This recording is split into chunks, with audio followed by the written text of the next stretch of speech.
Gracias por dar clic en este video, ahora solo disfruta y suscríbete y apoya a este canal comprando una membresía, enlaces abajo. Capítulo 48. El Imperio Mexicano posee recursos tan abundantes como su vasto territorio, pero aún hay ciertos recursos que escasean o de los que carece por completo. Recientemente, con el rápido aumento en la producción de acero, ha comenzado a surgir un problema en el suministro de carbón. Es inevitable, ya que estamos produciendo explosivamente cosechadoras mecánicas, hormigón armado, ferrocarriles, locomotoras y más. Aunque el Imperio Mexicano tiene suficiente mineral de hierro, no posee grandes reservas de carbón. Debo encontrar una solución de inmediato. Colombia aún no ha iniciado la minería de carbón a gran escala, pero es bien sabido que tiene reservas abundantes. Sería bueno colaborar con el gobierno colombiano para desarrollar las minas. Le di instrucciones a Diego. Sí, Su Alteza. Lo transmitiré a Minas Mora. Diego anotó mis palabras mientras hablaba. Minas Mora es una de las empresas que poseo, una compañía que maneja diversos recursos. Hasta ahora, a pesar de su nombre, solo se ha dedicado a la minería de oro, pero planeo expandirla seriamente a partir de ahora. Aunque la minería de oro por sí sola ya proporciona una rentabilidad comparable a otras empresas, para mantener la tasa de crecimiento económico es importante suministrar adecuadamente los recursos necesarios. Al ver el estado de las reservas internas, tenemos suficiente capacidad para invertir. Perú aún no está políticamente estable, así que persuadan bien a los líderes locales para que podamos extraer guano. Sí, Su Alteza. El guano es un fertilizante natural hecho de excrementos de aves, y las islas guaneras de Perú eran mundialmente famosas por sus abundantes reservas. A mediados del siglo XIX, se exportaba en grandes cantidades, especialmente a Europa. Aunque su importancia ya es conocida hasta cierto punto, escuché que la minería y exportación a gran escala comenzaron seriamente en la década de 1840, así que ahora podríamos adelantarnos. Es una cantidad que se exportará a toda Europa durante décadas, por lo que es suficiente para usar en México. Considerando que los fertilizantes sintéticos se inventarán en la segunda mitad del siglo XIX, si México utiliza el guano de forma exclusiva hasta entonces, podrá aumentar significativamente la producción agrícola. Por último, de Chile podemos obtener salitre. Al igual que Colombia, se dice que su situación política es relativamente estable. Su Alteza, he oído hablar del carbón y del guano, pero es la primera vez que escucho sobre el salitre. ¿Podría explicarme más en detalle? El salitre es la forma mineral del nitrato de potasio, uno de los componentes principales de la pólvora. Asegúrese de llevar expertos que puedan identificarlo. La pólvora se usa mucho en el ejército, pero recientemente también se está utilizando ampliamente en la construcción de ferrocarriles. Pensando en las guerras que se avecinan para el Imperio Mexicano, sería bueno asegurarnos de tener suficiente de antemano. Es uno de los componentes de la pólvora. Haré como me ha ordenado. También escriba que debemos pagar un precio justo para evitar problemas diplomáticos.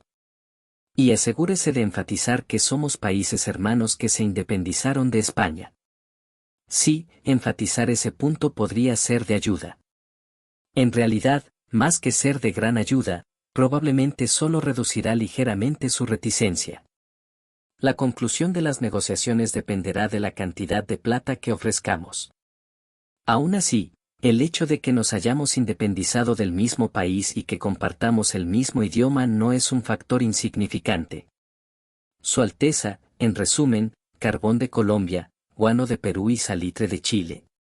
Diego, quien había estado escribiendo la carta por un rato, preguntó. Así es. Todos son recursos indispensables para nuestro imperio mexicano. Si podemos comerciar amigablemente con Sudamérica, podemos obtener casi todos los recursos de este continente, excepto unos pocos como los diamantes. Si podemos obtenerlos de lugares cercanos, no hay necesidad de ir lejos. Por lo tanto, Este comercio con Sudamérica es muy importante para aumentar el peso del imperio mexicano. Asegurarnos de que el suministro de recursos no se interrumpa. Ese es el punto clave. Decidí empezar construyendo el puerto. Aunque el astillero es una instalación importante y necesaria para nuestra fuerza naval, no es urgente por el momento. El puerto es extremadamente urgente. Actualmente estamos experimentando retrasos en el comercio y la inmigración, y pronto tendremos que traer en barco una gran cantidad de población campesina de las provincias, así como numerosos materiales de construcción. Ya estamos cerca del límite, si seguimos así, realmente va a colapsar. El astillero puede hacerse un poco más despacio. Después de todo, se puede considerar que el astillero es solo una parte del puerto, así que es correcto primero trazar el panorama general. Que el puerto esté congestionado. Es una buena señal de que la economía está creciendo, pero al mismo tiempo se puede interpretar como una señal de que debemos manejar bien estos dolores de crecimiento. Debemos ampliar el tamaño de todos los puertos del Imperio Mexicano, no solo el de Veracruz. Debo aprovechar esta oportunidad para enseñarles adecuadamente. El director Andrés ya no puede acompañarme en el campo. Esto se debe a que Ortega Construcciones se ha vuelto demasiado grande y las tareas de gestión y administración han comenzado a abrumarlo. Desde la sede, tiene que gestionar y asignar arquitectos y mano de obra, y también administrar diversos proyectos y fondos. En el futuro, será difícil para él actuar directamente como arquitecto. Es una pena, pero ese es el rol de un director. Incluso yo no participo en los proyectos que enseñé una vez como ejemplo. A menos que se necesiten grandes cambios o surjan desafíos importantes, no puedo seguir participando. Hay demasiado que hacer para eso. Aunque es lamentable que el director Andrés no pueda acompañarnos, en su lugar he convocado a los arquitectos principales, los más veteranos entre los arquitectos de Ortega Construcciones. Entre ellos están los 30 carpinteros que construyeron el asentamiento en Sacramento. Es un placer verlos a todos después de tanto tiempo. Ya han pasado 10 años desde que construíamos casas de madera en Sacramento. Es un honor volver a verle, Su Alteza. Aún recuerdo esos momentos de vez en cuando. Yo también. Aunque fue físicamente duro, fueron buenos tiempos. Ja, ja, ja, Su Alteza está en su mejor momento. Ya era alto entonces, pero ahora ha crecido aún más. Compartí una comida y una charla con ellos, a quienes no había visto en mucho tiempo. Otros arquitectos también estaban presentes. Después de la comida, comenzamos a hablar en serio sobre el diseño del puerto. Primero, nuestro objetivo es aumentar la capacidad del puerto de Veracruz al menos 5 veces. Además, debemos diseñarlo teniendo en cuenta la posibilidad de expandirlo aún más. ¿Al menos 5 veces? Sin duda, la escala es diferente. En la situación actual, necesitamos al menos duplicar o triplicar su tamaño para que haya algo de holgura. Como el crecimiento de nuestro imperio mexicano no va a detenerse aquí, debemos hacerlo 5 veces más grande si queremos usarlo durante algunos años más. Este proyecto no consiste en construir el puerto desde cero, sino en expandirlo mientras seguimos usando las instalaciones existentes, por lo que es importante la armonía con las estructuras actuales. Entonces, ¿dejaremos las estructuras existentes tal como están? No, no es eso. Cuando terminemos la expansión, planeamos renovar completamente la parte existente del puerto, así que debemos tener eso en cuenta en el diseño. Ya veo. Gracias por su respuesta, Su Alteza. Diseñar un puerto es una tarea que requiere considerar muchas cosas. Básicamente, debemos tener en cuenta todo lo que se incluye en el diseño urbano y además considerar las instalaciones relacionadas con el mar y los barcos. Diseñar un puerto significa diseñar también la ciudad donde vivirán las personas que trabajarán en él. Estas instalaciones incluyen muelles, instalaciones logísticas, almacenes, astilleros, faros, edificios administrativos y de gestión, y rompeolas. Lo importante es el flujo entre todas estas instalaciones. Como un puerto es un espacio por el que entra mucha más carga y personas que en una ciudad normal, el diseño de estos flujos es crucial. Después de explicar los puntos básicos, saqué el papel para dibujar los planos. Un plano del actual puerto de Veracruz. Los arquitectos lo habían dibujado a mano, con gran dedicación. No debe desperdiciarse descuidadamente. Coloqué modelos de madera sobre el papel y comencé a mostrar directamente el proceso detallado de diseño, simulando cómo combinar y ubicar las instalaciones. Los arquitectos sacaron sus cuadernos y tomaron notas mientras escuchaban mi explicación. Me siento como un profesor. Ya que estamos, debería escribir un libro de texto antes de que se me olvide todo. En esta época, los muelles y embarcaderos se construyen principalmente de madera. El material que los reemplazará es el concreto. Como planeo que el nuevo puerto se use por mucho tiempo, naturalmente pienso construirlo en concreto. La fábrica de cemento que se estableció al comenzar la construcción de la presa estaba expandiéndose gradualmente a medida que aumentaba la demanda. Varias personas que vieron a Ortega Construcciones usar activamente el concreto lo estaban incorporando en sus construcciones. También deberíamos introducir grúas a vapor. Las grúas, esenciales incluso en los puertos modernos, ya existían en esta época. Eran dispositivos mecánicos simples hechos de madera, y su operación requería bastante mano de obra. Planeo reemplazarlas también con hierro y máquinas de vapor. Cemento, piedra, hierro, ladrillos. A diferencia de los puertos de esta época, que están compuestos principalmente de madera, el puerto que voy a construir incluirá diversos materiales. El plan para el suministro de materiales de construcción está bastante bien. ¿Cómo va el reclutamiento de trabajadores? Han pasado unas 2 semanas desde que el barco partió hacia el puerto de Sisal, así que pronto llegará. Entiendo. Podemos empezar la construcción pronto. El puerto de Veracruz y el puerto de Sisal en la península de Yucatán están a una distancia de 3 a 4 días en barco. Pero también se necesitaba tiempo para trasladar a los trabajadores agrícolas de la familia Escalante al puerto. Mientras diseñaba, naturalmente presté atención a la expansión de la capacidad del puerto y a las rutas de movimiento, pero también puse tanto énfasis en su capacidad defensiva.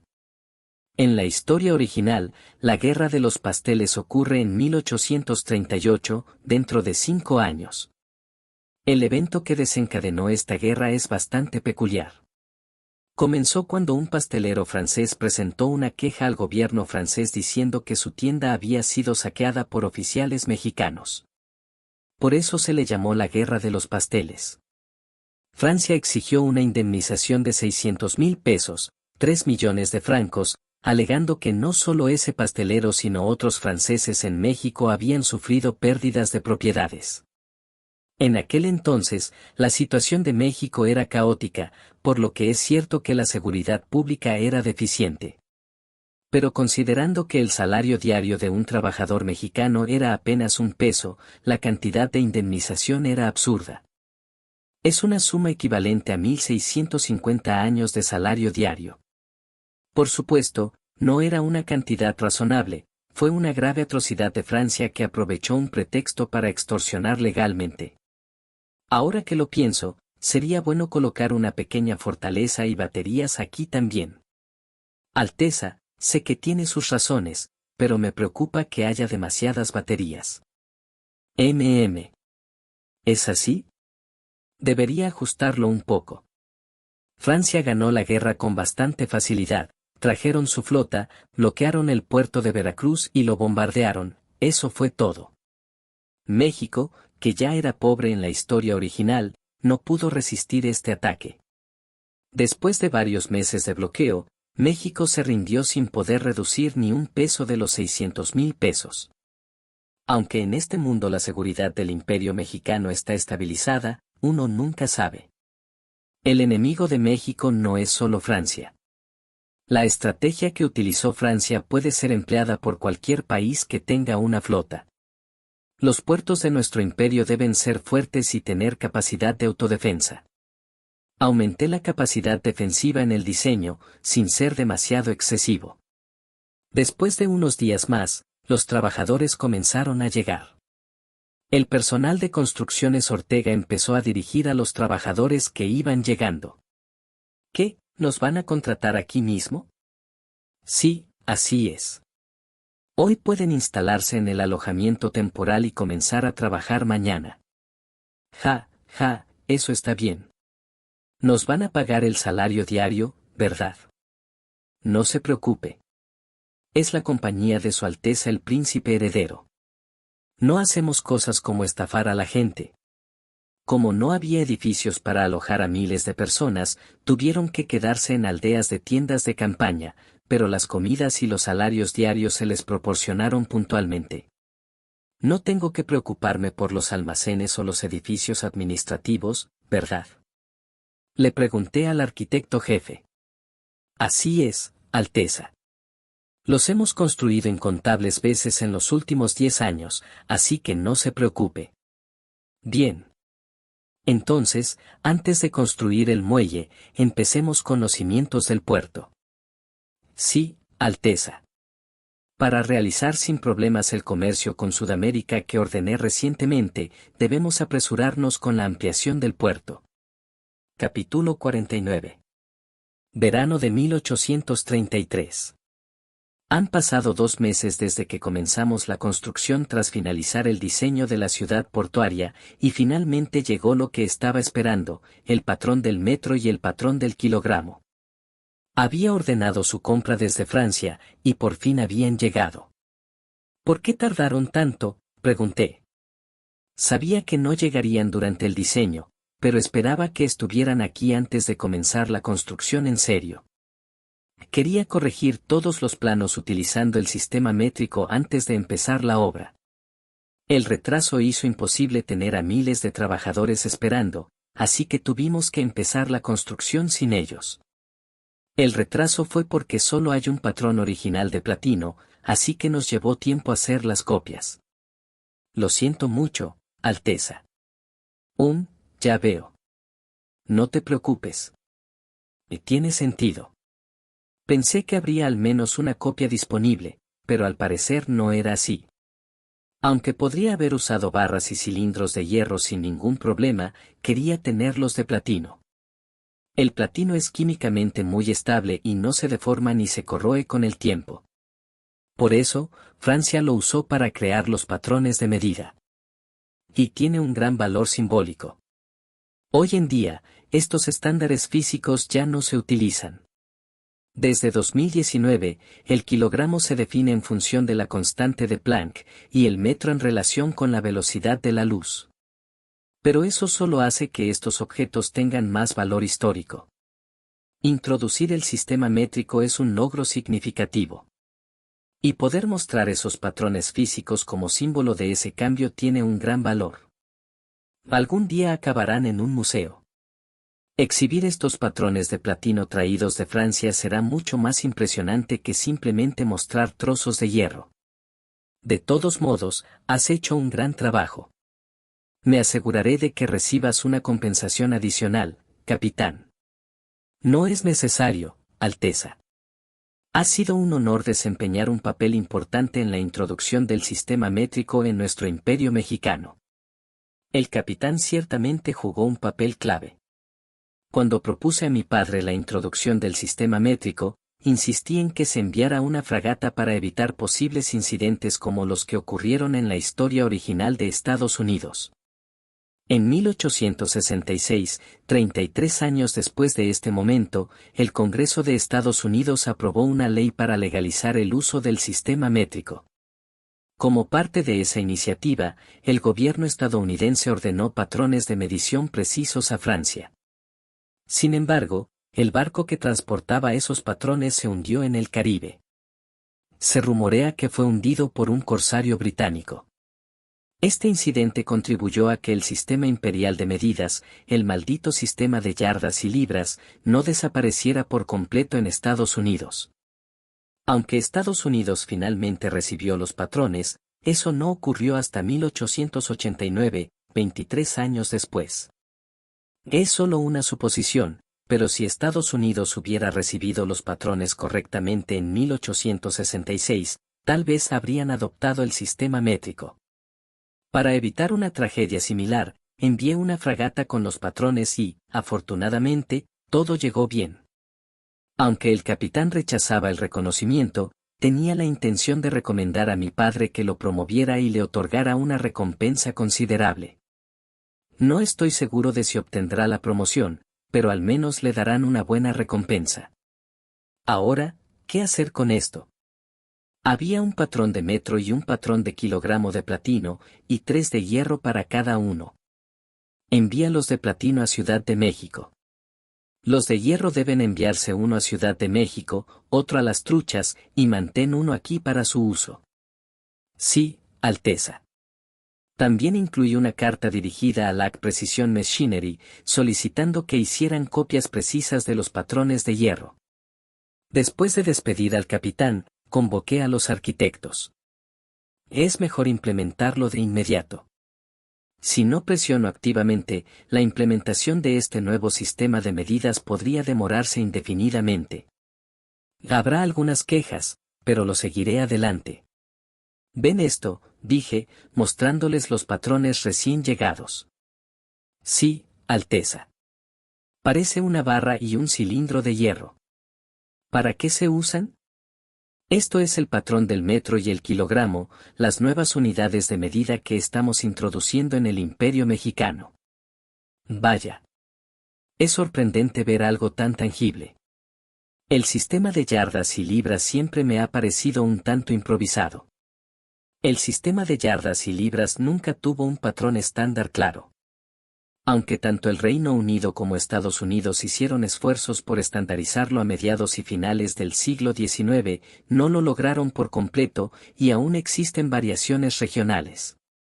En México, los sistemas de medida también varían de una región a otra. Curiosamente, el sistema de yardas y libras no fue completamente redefinido hasta después de que el sistema métrico se asentó, basándose en el metro y el kilogramo para garantizar una coherencia internacional.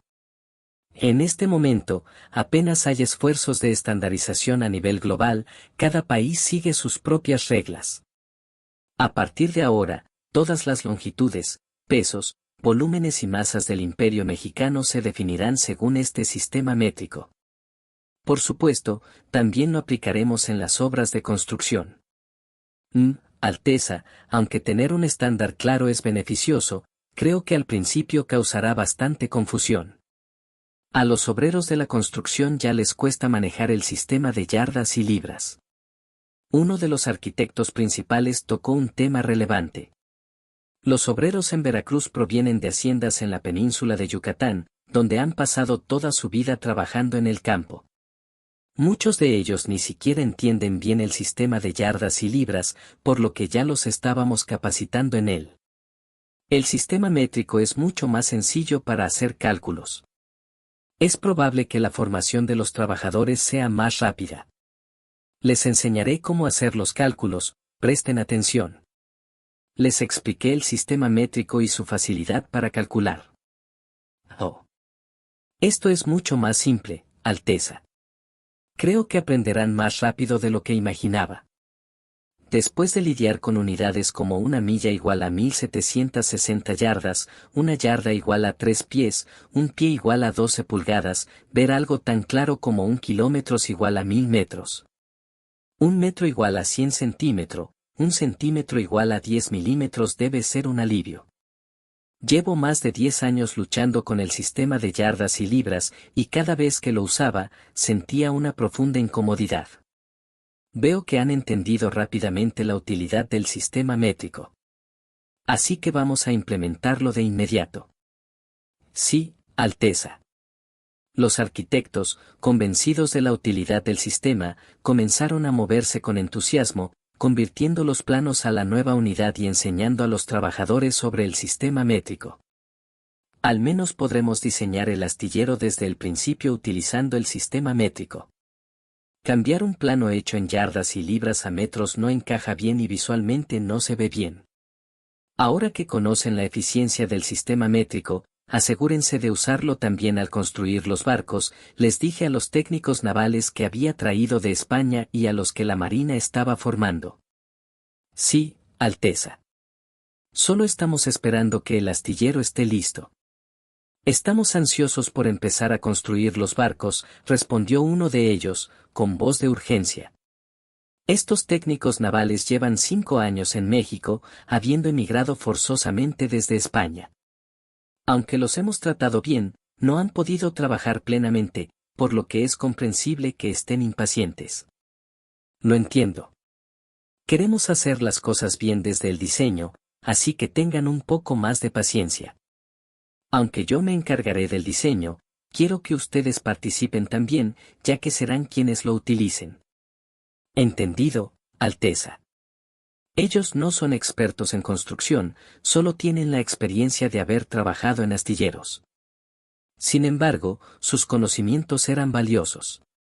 Aunque he mejorado puertos basándome en infraestructuras existentes, el astillero de Veracruz es tan insuficiente que solo puedo basarme en los astilleros de España que mencionan los técnicos. Lo único que sé es lo que conozco de la modernidad. Tengo que crear algo intermedio entre los astilleros del siglo XIX que ellos conocen y los del siglo XXI que yo he visto. Aunque no soy un experto en la historia de los barcos, sé que después de los veleros de madera, llegaron los barcos de vapor. Con la expansión del uso de motores de vapor, es solo cuestión de tiempo antes de que lleguen. Diseñar un astillero solo para barcos de madera sería un enorme desperdicio. Debo tener en cuenta el tiempo que llevará diseñar, construir el astillero y luego fabricar el primer barco. Si para entonces ya ha comenzado una nueva era, no habrá opción más que adaptarse, incluso a regañadientes. Aunque haya errores, al menos la mitad de los diques debe diseñarse para la construcción de barcos de vapor. Por supuesto, no podemos descartar completamente los barcos de madera. Aunque serán obsoletos en el futuro, seguirán siendo útiles durante las próximas décadas. Dado que la Marina ha solicitado que también consideremos la demanda civil, no podemos dejar de construir barcos de madera, ya que no todo el mundo podrá permitirse comprar un barco de vapor. Afortunadamente, se ha asignado un presupuesto generoso. Después de desperdiciar el presupuesto de la Marina durante los últimos 4 años, parece que finalmente aprendieron la lección y le encargaron todo a mi empresa. Es una solicitud vaga, pidiéndome que construya un astillero grande que pueda fabricar varios tipos de barcos. En esencia, me han dejado el diseño y las especificaciones, asignándome el presupuesto necesario. Probablemente mi padre haya dado la orden a la Marina para que procediera de esta manera. ¿No están explotando demasiado al príncipe heredero? Hay muchas cosas que considerar en el diseño de un astillero, pero lo más importante es el número de diques, ya que esto está directamente relacionado con la capacidad de producción. No todos los diques son iguales, se dividen en pequeños, medianos y grandes según su tamaño. Determinar cuántos diques de cada tipo construir es la tarea principal. Esto es algo que debería haber definido quien hizo el pedido. Al menos sería útil tener acceso a información sobre astilleros de otros países, pero solo puedo obtener información de España. Incluso al consultar con los técnicos navales españoles, la respuesta fue ambigua. Los astilleros varían desde pequeños con solo 1 o 2 diques hasta grandes instalaciones con entre 8 y 12 diques. España ya no es nuestro enemigo. Los rivales potenciales de México son potencias como Estados Unidos, Francia y el Reino Unido, que poseen múltiples grandes astilleros y decenas de pequeños. Eventualmente, nuestro objetivo no es solo alcanzarlos, sino superarlos. El gobierno no carece de fondos y la demanda de barcos es alta. Entonces, iremos con todo. Actualmente, el Imperio Mexicano tiene una gran demanda de barcos tanto en el sector civil como en el gubernamental y militar. Después de reflexionar, tomé una decisión. Construiremos 5 diques pequeños, 4 medianos y 3 grandes. Incluso para los estándares de las grandes potencias, esto será considerado un astillero de gran tamaño. Alteza, eso es más del doble del tamaño del plan original. ¿No sería mejor construirlo más pequeño primero y luego ampliarlo?, sugirió uno de los arquitectos. Era una recomendación razonable, pero si la oferta de barcos no alcanza a la demanda durante este rápido crecimiento económico de México, el riesgo será aún mayor.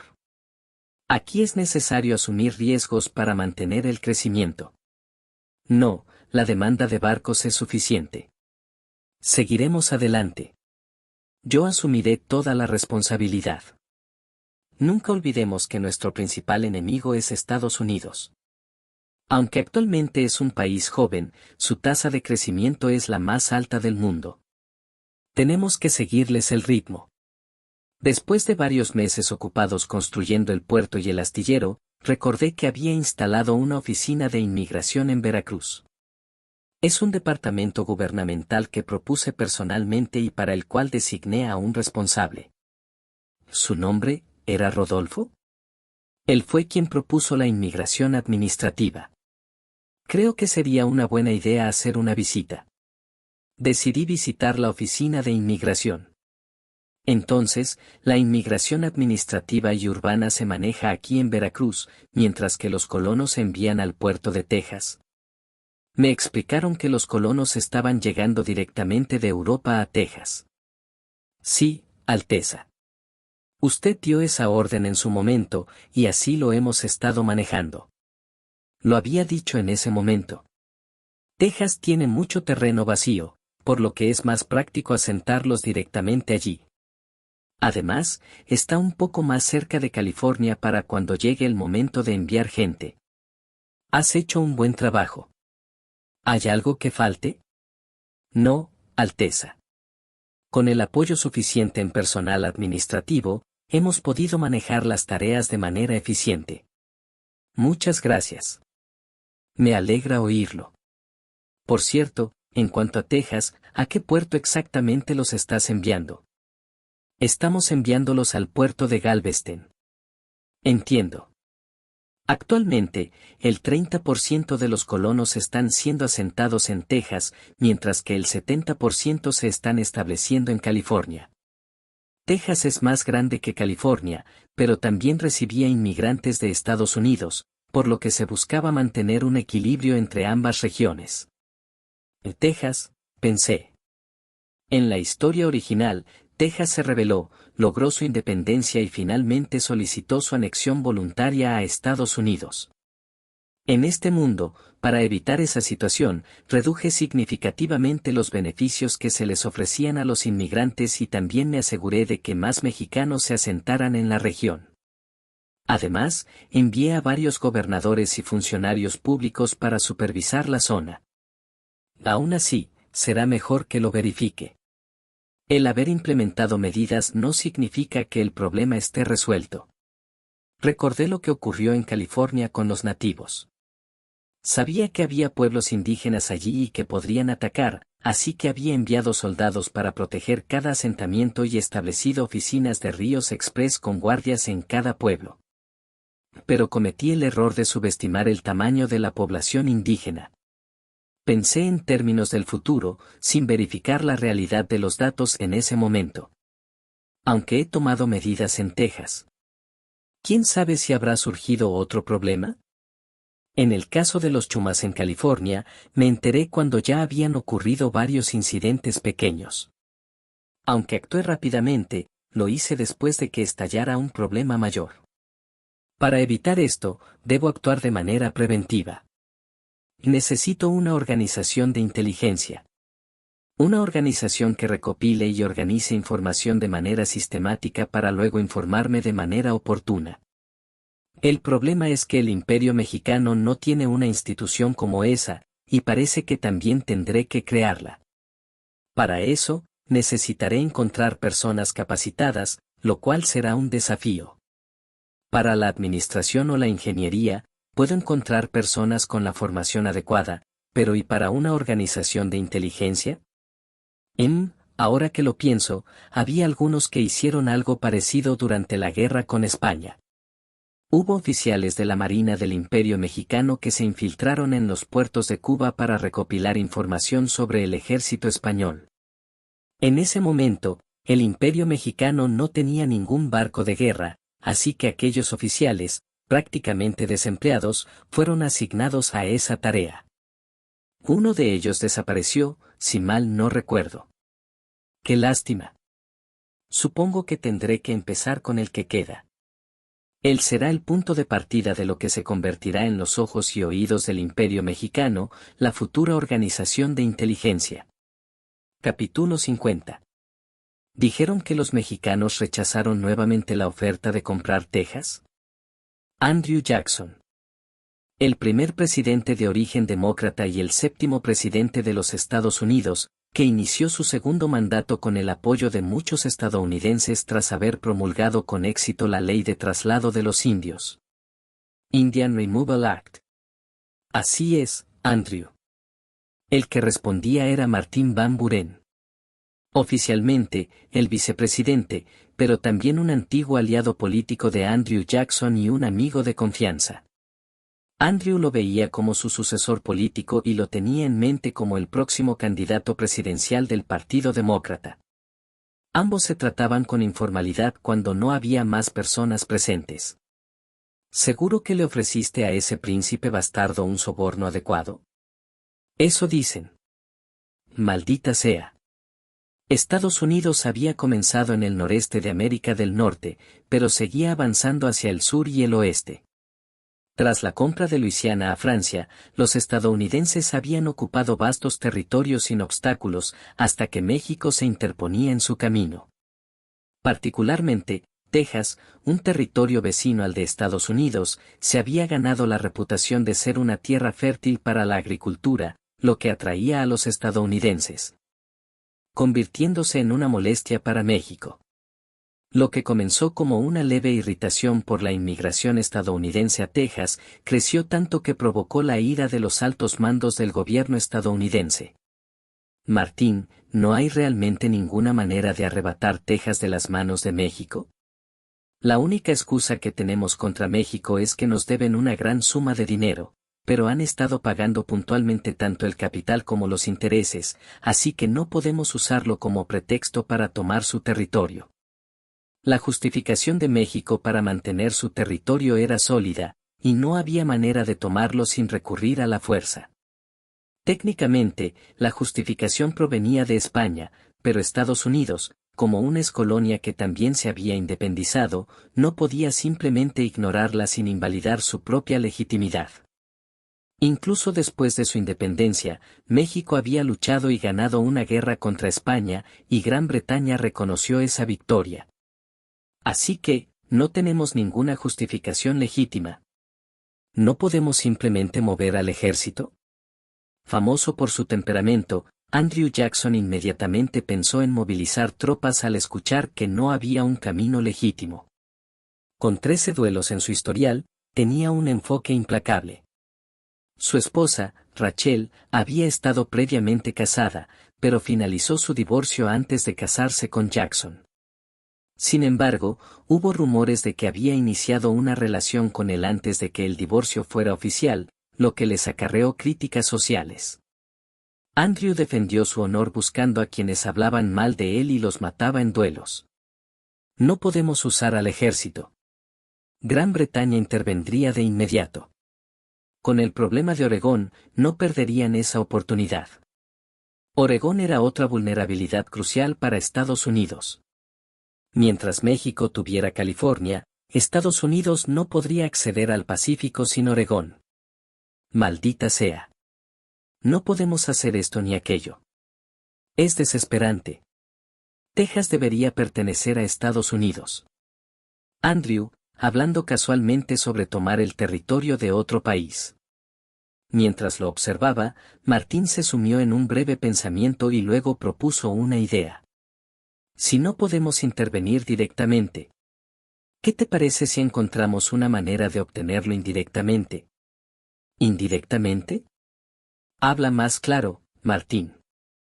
Andrew, que estaba lleno de frustración, pareció interesarse por la sugerencia de Martín y lo urgió a continuar. Así como nosotros nos independizamos de Gran Bretaña y México de España, ¿qué pasaría si Texas quisiera independizarse de México? Martín esbozó una sonrisa sutil. Ah. Eso es lo que querías decir.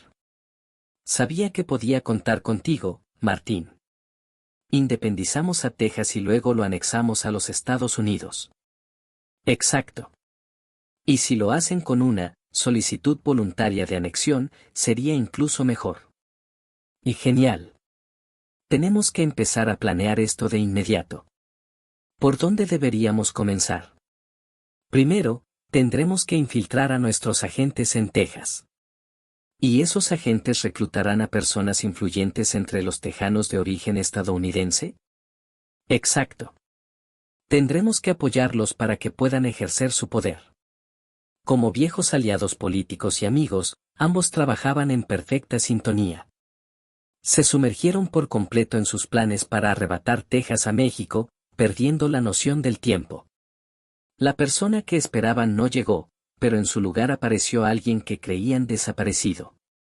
Era el mayor Ricardo, uno de los espías enviados a Cuba.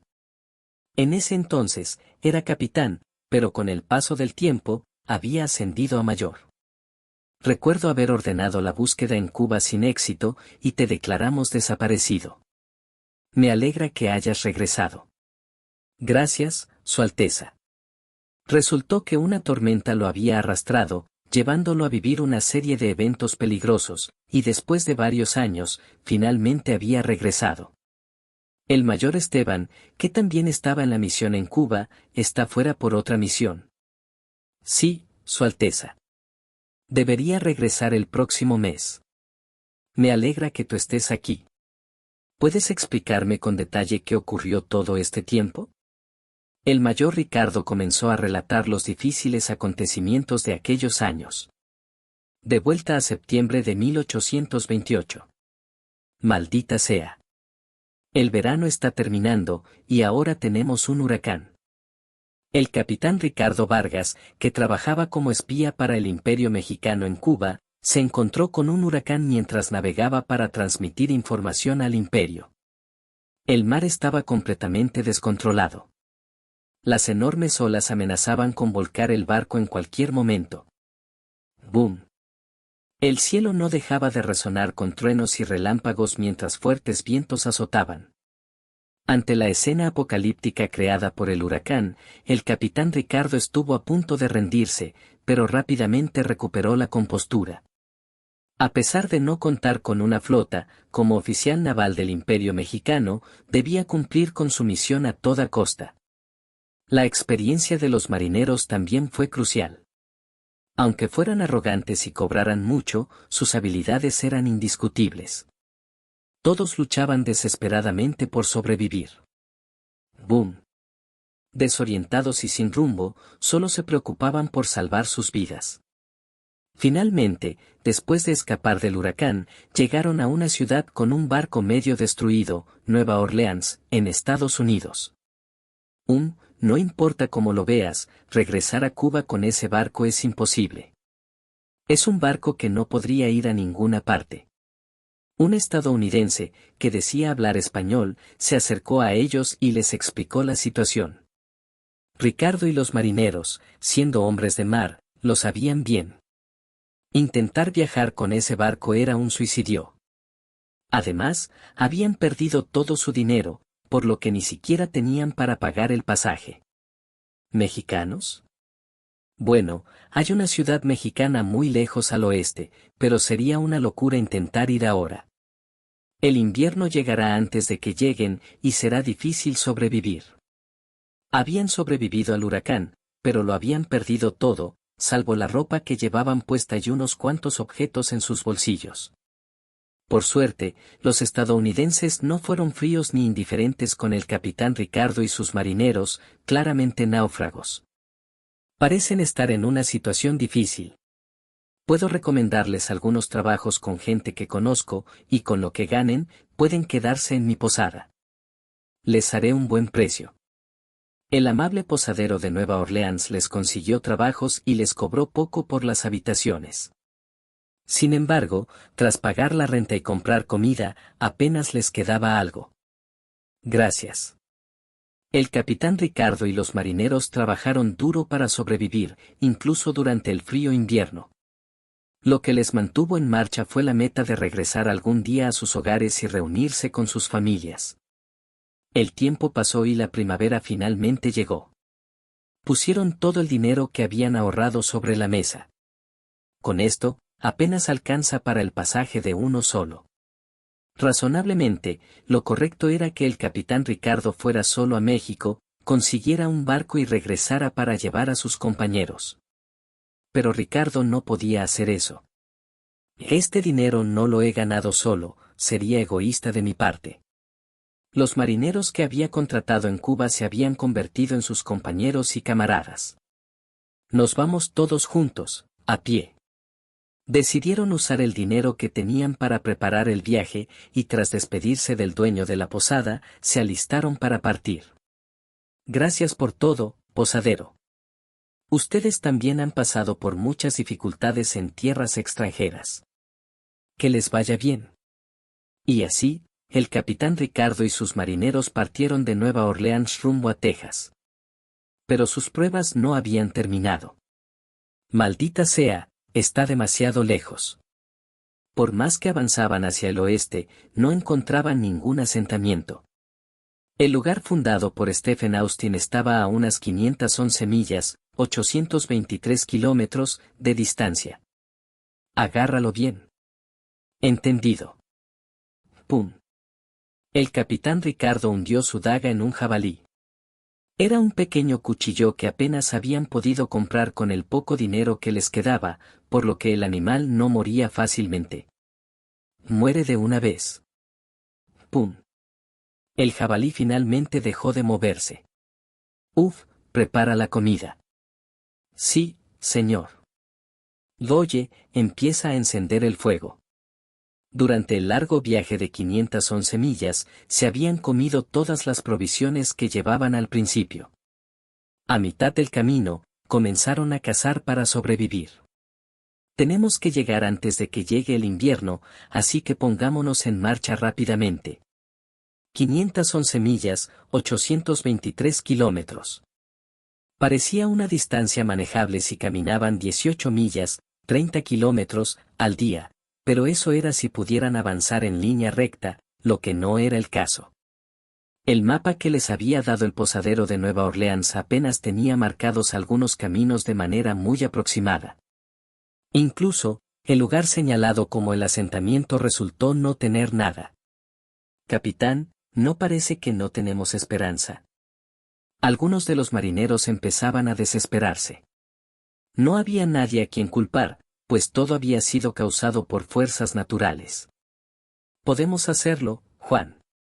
Confía en mí.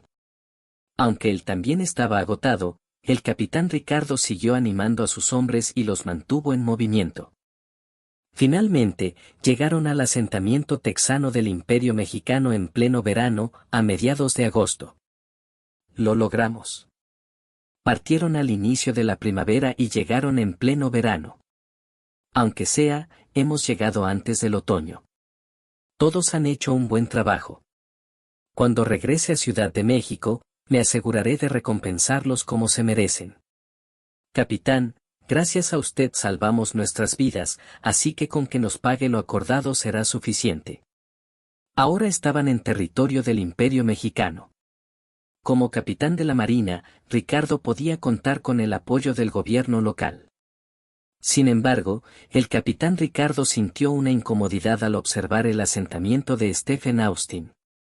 Era mucho más que una simple colonia. Esto no es un asentamiento, es una verdadera ciudad. Ja, ya superamos los 30,000 habitantes en Texas.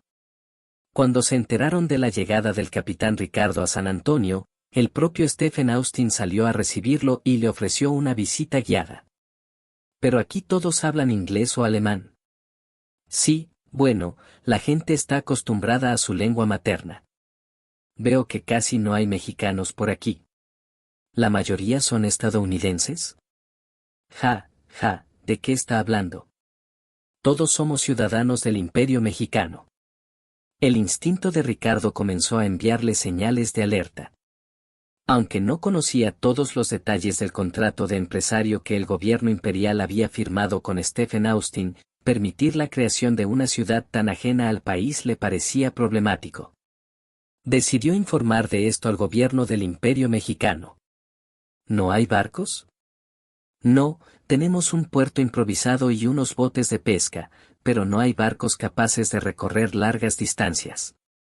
No había embarcaciones en Texas que pudieran llevar de regreso a Ricardo y a sus marineros a México. Así que tendrían que volver a viajar por tierra. Al menos podrán prestarnos caballos, ¿verdad? Claro, pero ¿no sería mejor que esperaran hasta después del invierno?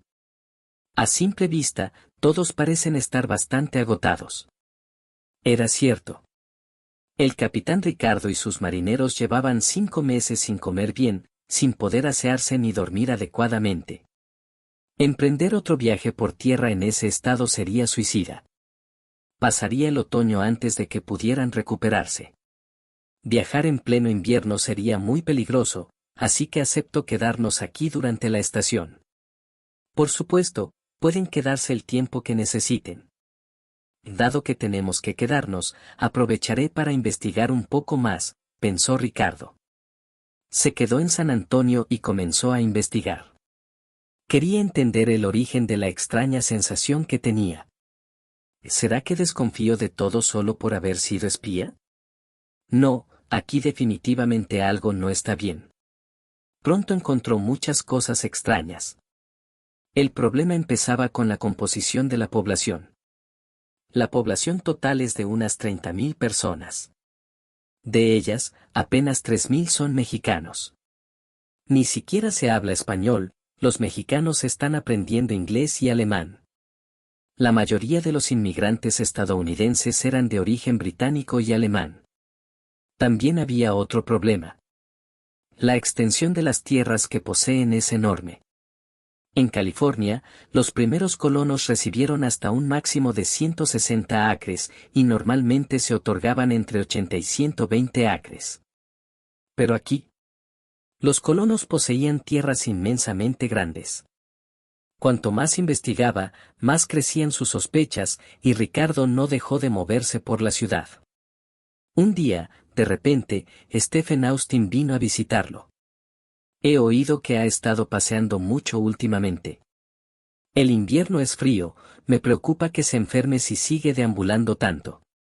El capitán Ricardo reflexionó. ¿Viene a saludarme y trae a estos grandullones? El capitán Ricardo consideró enfrentarse a ellos, pero sabía que en Texas no tenía manera de ganar contra Stephen Austin. Por ahora, lo mejor es aguantar. Solo descansaré en silencio y luego me iré. El capitán Ricardo decidió que, pase lo que pase, informaría al gobierno del Imperio Mexicano sobre sus sospechas acerca de estos hombres. Estaba convencido de que el Imperio los castigaría.